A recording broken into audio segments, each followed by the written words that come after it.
Ak-Charam à tous. Ici, Abish Adiboye, je vous retrouve. Toujours grande est notre joie, grande est ma joie quand je me retrouve à faire une communication, quand je me retrouve à partager.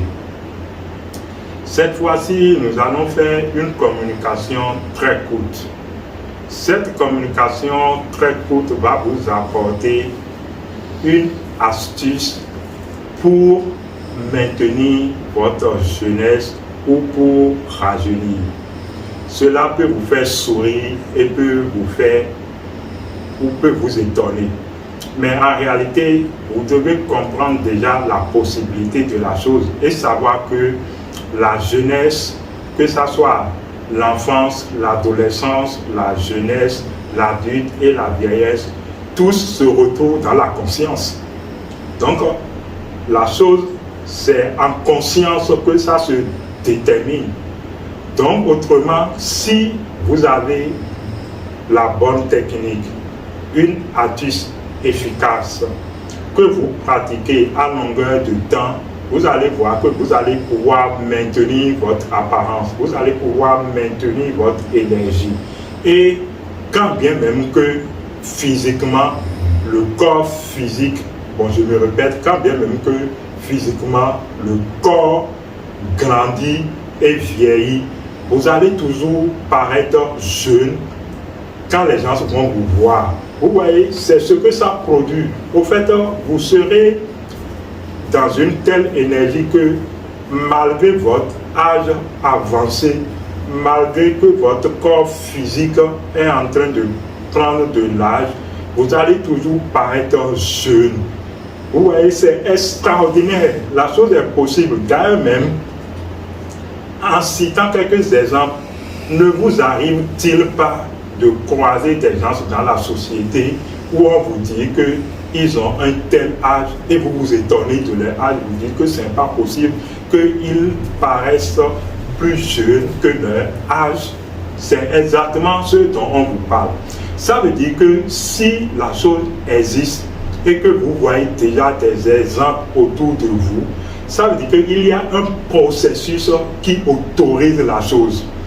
Et il y a un principe et un modus operandi qui autorise la chose. Et pour qui sait le principe, pour qui connaît le principe, il peut donc reproduire le principe et paraître quand même jeune, quand bien même que son corps physique vieillit ou entre guillemets prend de l'âge. Donc, voilà, nous allons vous apporter une astuce pour la chose. C'est très simple. Pour cela, je vais amener votre conscience à cerner une chose. Vous savez ce qu'il faut faire dans la vie et ce qu'il faut épouser dans la vie. C'est très simple, ça va vous faire rire. C'est le changement.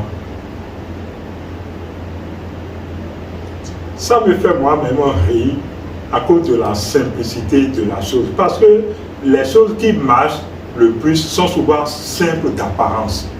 Ce qu'il faut faire, ce qu'il faut épouser dans la vie pour rester constamment jeune et maintenir son énergie et ne pas vite aller au vieillissement, c'est le changement. Mais ce que nous remarquons dans la vie, les gens résistent. C'est pénible. Les gens, devant la douleur, ils résistent et ils font de leur douleur une souffrance. Or, ce qu'il faut épouser, c'est le changement. Je me rappelle tout au long de ma formation, et je me rappelle un module de formation où mon maître instructeur expliquait exactement que quand vient le moment de rire, il faut rire. Quand vient le moment de pleurer, il faut pleurer. Quand vient le moment de la joie, soyez joyeux. Donc, au fait, vous pouvez passer d'une étape à une autre étape sans résistance. Ce qui amoindrit votre durée de vie et ce qui vous fait vieillir et ce qui ralentit et détruit vos cellules, c'est la résistance à ce qui est. c'est la résistance au changement. Les gens se disent, jamais je ne vais tolérer pour que ça soit ça. Jamais je ne veux ça. Mais qui êtes-vous, vous, dans la nature?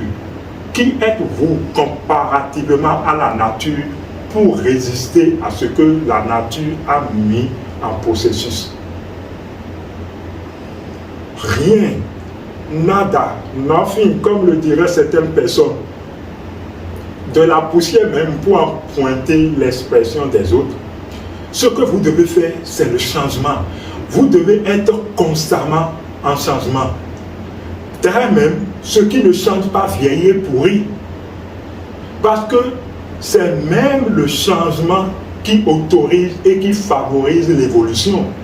Mais d'où vient-il que les gens s'accrochent à leur position, à leur bien matériel, à leur enfant, à leur soi-disant passion qu'ils appellent amour, et à leur situation de rancœur, de rancune, et ils ne veulent pas évoluer. De telles personnes, vous leur avez beau prodiguer des soins de guérison, ils ne vont pas guérir. Parce que quelqu'un qui ne veut pas guérir, c'est quelqu'un qui n'aime pas le changement. Quelqu'un qui s'accroche à sa situation. C'est en cela même que les maîtres disent qu'il y a des personnes qui aiment la maladie. Parce qu'ils s'accrochent à la maladie, mais eux-mêmes ils ne le savent pas. Quelqu'un aime la maladie, les maîtres le disent et expliquent ça, le fait qu'ils utilisent leur condition, leur maladie comme justification, comme un prétexte à quelque chose. Quand vous utilisez la maladie comme justification ou comme un prétexte à quelque chose, ça veut dire que vous êtes en train d'héberger la maladie.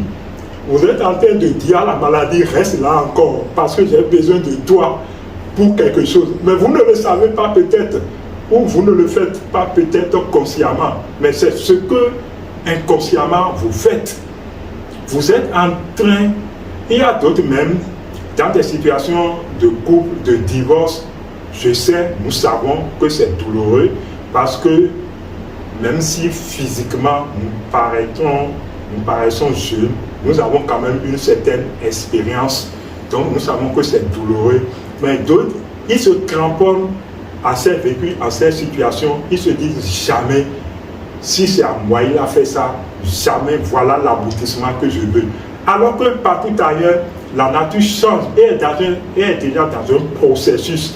Mais si vous n'embarquez pas dans ce processus et vous êtes à reculons, et vous reculez, vous allez vieillir et mourir.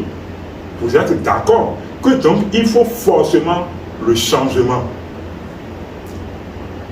Vraiment, il faut le changement. Il y a autre chose que je ne voulais pas dire, mais je vais le dire. S'il y a un autre nom de la mort, c'est le changement. La meilleure façon de feinter la mort, c'est de pouvoir changer.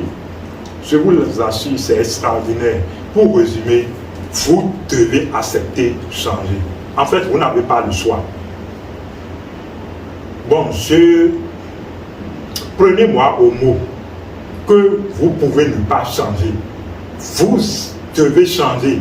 La nature elle-même va vous obliger à changer. Soit vous changez ou soit vous périssez. Donc, prenez-moi au mot. Est-ce que vous pouvez ne pas changer? Vous allez changer. Nous allons changer. Ça fait partie de notre ADN. Ça fait partie de notre aspect d'être humain. Et ça fait partie même, non seulement de l'humanité, mais des autres espèces également. Les autres espèces également évoluent et changent. Mais d'où vient-il que vous vous accrochez à des choses tellement, je ne dirais pas inutiles, mais les mots manquent. Épousez le changement. Je vous assure, changez constamment. Il y a un autre aspect pour finir du changement que je vais appuyer sur cette astuce que je vous donne.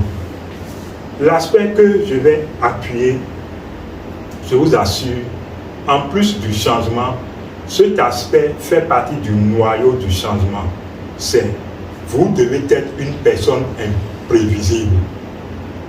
Je vous assure. vous devez être une personne imprévisible. Vous devez vivre de façon imprévisible. Et vous allez voir que, en fait, vous serez toujours énergétisé. Vous serez toujours en énergie. Et vous allez moins vieillir. Et même si vous vieillissez, vous paraîtrez toujours jeune. C'était Abyss Adeboye pour une astuce pour maintenir sa jeunesse. À la prochaine.